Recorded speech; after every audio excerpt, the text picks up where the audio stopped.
Di balik kilau peradaban manusia tersembunyi kisah-kisah kelam tentang kota-kota yang pernah berjaya, namun kini tinggal puing. 5 nama terukir dalam sejarah bukan karena kejayaannya, melainkan karena kehancurannya yang spektakuler. Kota-kota ini, yang konon dikutuk oleh Sang Pencipta, menjadi pengingat abadi akan batas antara kehendak manusia dan murka ilahi. Dari debu dan abu, kisah mereka berbisik, memperingatkan generasi mendatang tentang harga yang harus dibayar atas pembangkangan dan dosa. Mari kita telusuri jejak kota terkutuk ini, yang nasibnya telah diputuskan oleh tangan Tuhan sendiri. 1. Pompei. Pompei adalah sebuah kota kuno yang terletak di wilayah Campania, Italia. Kota ini memiliki sejarah panjang yang dimulai jauh sebelum kehancurannya secara tragis pada tahun 79 Masehi. Pompei telah berdiri sejak abad ke-7 sebelum Masehi oleh suku Ossi. Awalnya, Pompei merupakan sebuah pemukiman kecil yang kemudian berkembang menjadi kota pelabuhan penting di wilayah Napoli. Pompei pun berkembang menjadi kota yang besar pada masanya. Kota ini juga dikenal yang jauh lebih subur daripada tempat lain, karena Pompei terletak di kaki Gunung Vesuvius, sebuah gunung berapi purba yang merupakan satu-satunya gunung berapi aktif di Eropa. Para petani di kota ini banyak yang menanam anggur dan zaitun. Kesuburan tanah ini merupakan salah satu faktor utama yang mendorong pertumbuhan dan kemakmuran Pompei selama berabad-abad. Meskipun Gunung Vesuvius telah lama menjadi bagian dari lanskap kota Pompei, penduduk kota tampaknya tidak menyadari bahaya yang kelak akan ditimbulkannya. Gunung Vesuvius diketahui telah tidak aktif selama berabad-abad, dan pengetahuan vulkanologi pada masa itu masih sangat terbatas. Kota Pompei merupakan bagian dari wilayah kekuasaan Romawi kuno. Banyak dari masyarakatnya merupakan keturunan Romawi, dan di seluruh wilayah Kekaisaran Romawi kuno, praktik prostitusi memang dilegalkan. Namun Pompei menawarkan sesuatu yang lebih. Diperkirakan ada 35 rumah bordil yang tersebar di kota ini. Di Pompei ada beberapa lupanar, dengan yang paling terkenal disebut Lupanar Grande, yang merupakan satu-satunya rumah bordil besar yang ditemukan di sana. Kata lupanare sendiri berasal dari kata Latin lupa, yang berarti serigala betina, istilah yang juga digunakan untuk para pelacur pada zaman itu. Di dalam Lupanar Grande, ditemukan kamar-kamar kecil dengan lukisan erotis di dinding, yang kemungkinan besar digunakan sebagai semacam menu untuk layanan yang ditawarkan di sana. Rumah bordil ini memiliki 2 lantai. Lantai pertama diperuntukkan bagi kelas bawah, sedangkan lantai kedua digunakan oleh pelanggan kelas atas. Jumlah yang tergolong banyak mengingat Pompei hanya seluas 12 km² dengan populasi sekitar 11.000 orang. Untuk menuju rumah bordil, jalanan di Pompei diberi petunjuk arah berupa pahatan falus alat kelamin laki-laki, sebuah tanda untuk membantu orang asing yang mungkin mabuk berat atau tidak bisa berbicara bahasa lokal. Praktik prostitusi biasanya dilakukan oleh para budak yang memasang tarif sangat murah. Bahkan tarif di Pompei jauh lebih murah daripada di wilayah Kekaisaran Romawi lainnya. Dengan membayar setara harga seperempat gelas anggur, setiap laki-laki yang datang ke Pompei sudah bisa memesan pelacur. Pada salah satu dinding aula, ditemukan tulisan yang artinya, "Jika Anda mencari pelukan manis di kota ini, semua gadis di sini tersedia." Hubungan seksual yang diwajarkan tidak hanya terjadi antara laki-laki dan perempuan saja. Penemuan grafiti menunjukkan bahwa homoseksual dan pemerkosaan anak juga menjadi hal yang biasa di Pompei. Temuan inilah yang membuat Pompei dijuluki sebagai kota maksiat, terlepas dari arsitekturnya yang megah dan keberagaman karya seninya. Akhirnya, setelah kegiatan maksiat di kota ini semakin parah dan menjadi pemandangan yang lumrah, pada tanggal 24 Agustus 79 Masehi, sekitar tengah hari, terjadilah letusan mahadahsyat dari Gunung Vesuvius. Gunung ini mengeluarkan kolom erupsi yang luas dan tinggi hingga mencapai ketinggian 33 km. Abu vulkanik dan batu apung mulai berjatuhan di Pompei dan di daerah sekitarnya. Tebalnya erupsi menyebabkan kegelapan di siang hari dan membuat orang-orang kesulitan untuk bernapas, sehingga penduduk Pompei banyak yang tidak sanggup melarikan diri. Kemudian pada malam hari, letusan mencapai puncaknya.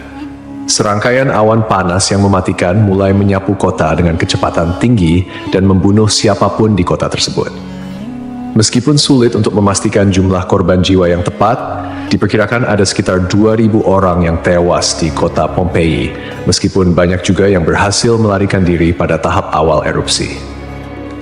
Namun, mereka yang tertinggal atau terlambat melarikan diri menghadapi nasib yang sangat mengerikan. Kota maksiat ini hancur lebur bersama 500 tahun. Setelah sekian lama, Pompei ditemukan kembali pada abad ke-14 dan penggalian yang dilakukan mengungkapkan banyak artefak serta mumi-mumi yang terkubur di bawah abu vulkanik. Pompei kini menjadi simbol peringatan akan bahaya dari keangkuhan dan dosa manusia.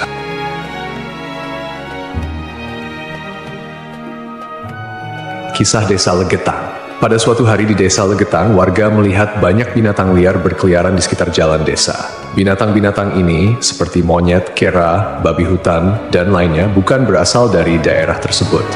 Setelah diselidiki, ternyata hewan-hewan ini berasal dari Gunung Pengamun-Amun, yang berada agak jauh dari Desa Legetang. Kejadian ini membuat warga khawatir dan mereka bermusyawarah untuk menyikapinya. Mereka menyimpulkan bahwa turunnya hewan-hewan dari gunung adalah pertanda akan terjadinya musibah besar. Kepercayaan lokal yang menyatakan bahwa hewan bisa merasakan bencana sebelum terjadi mendorong warga Desa Legetang untuk bertindak cepat.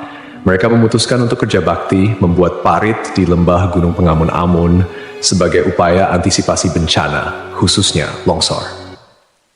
Desa Legetang terletak di dataran tinggi Dieng, Kecamatan Batur, Kabupaten Banjarnegara, Jawa Tengah.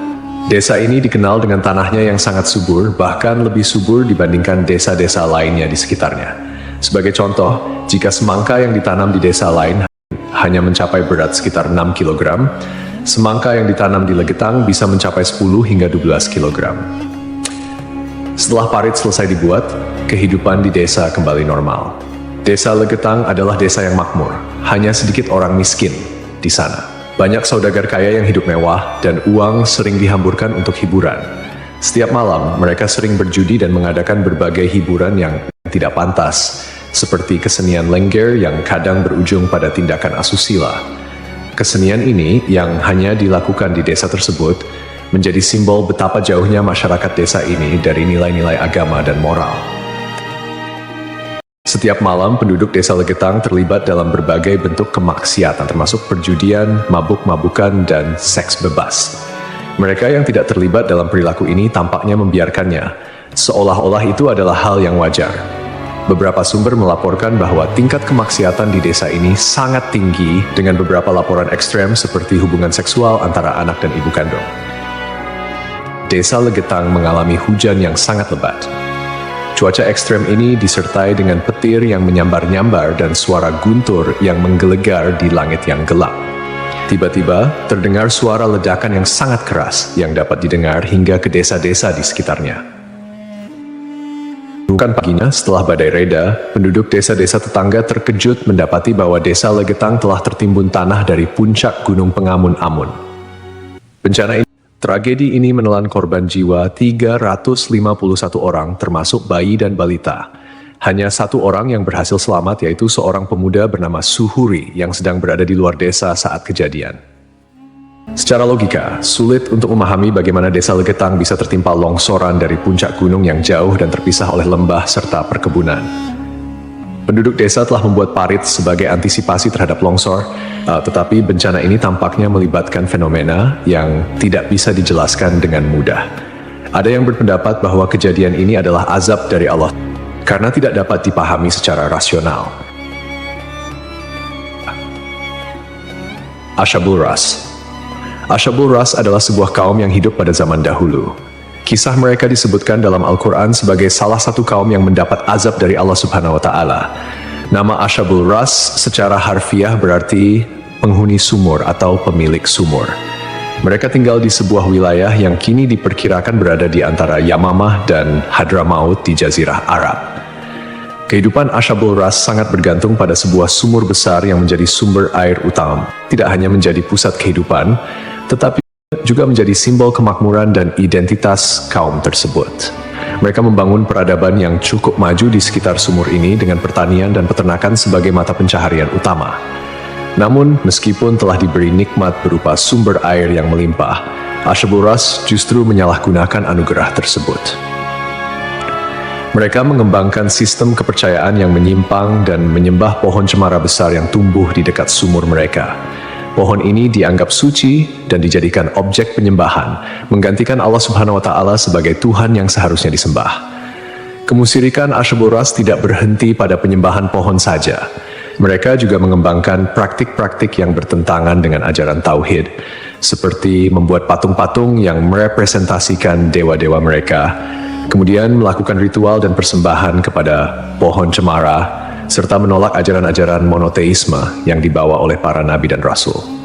Allah Subhanahu wa Ta'ala dalam rahmatnya yang tak terbatas tidak langsung menghukum Asyabul Ras. Sebaliknya, Allah Subhanahu wa Ta'ala mengutus seorang nabi kepada mereka untuk membimbing dan mengingatkan mereka akan jalan yang benar.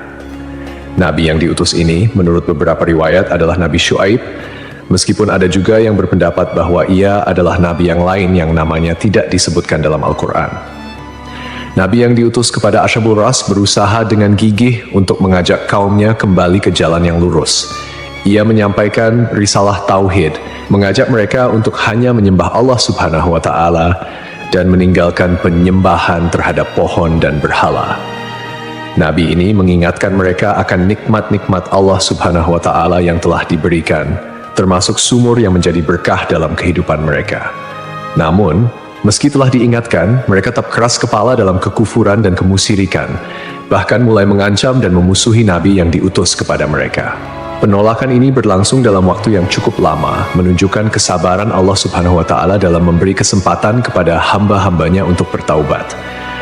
Setelah bertahun-tahun menolak ajakan Nabi mereka dan tetap teguh dalam kekufuran, akhirnya azab Allah Subhanahu wa Ta'ala turun kepada kaum Asyabul Ras. Azab ini datang sebagai konsekuensi dari penolakan mereka yang terus-menerus terhadap ajaran Tauhid dan ketekunan mereka dalam menyembah selain Allah Subhanahu wa Ta'ala. Menurut beberapa riwayat, azab yang menimpa Asyabul Ras terjadi dalam beberapa tahap. Pertama, terjadi kekeringan dan paceklik. Allah Subhanahu wa Ta'ala mulai mengurangi curahan rahmatnya dengan menahan air hujan. Akhirnya, terjadi kekeringan berkepanjangan. Tanaman-tanaman mereka mengering dan ternak mereka mulai mati kelaparan. Ini merupakan peringatan awal bagi Asyabul Ras, namun mereka tetap tidak mengindahkannya. Kemudian terjadi pencemaran sumur. Sumur yang menjadi sumber kehidupan mereka tiba-tiba tercemar.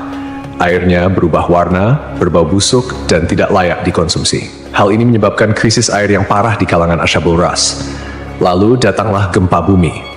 Sebuah gempa dahsyat mengguncang wilayah tempat tinggal Asyabul Ras. Gempa ini menghancurkan bangunan-bangunan dan infrastruktur yang telah mereka bangun selama bertahun-tahun.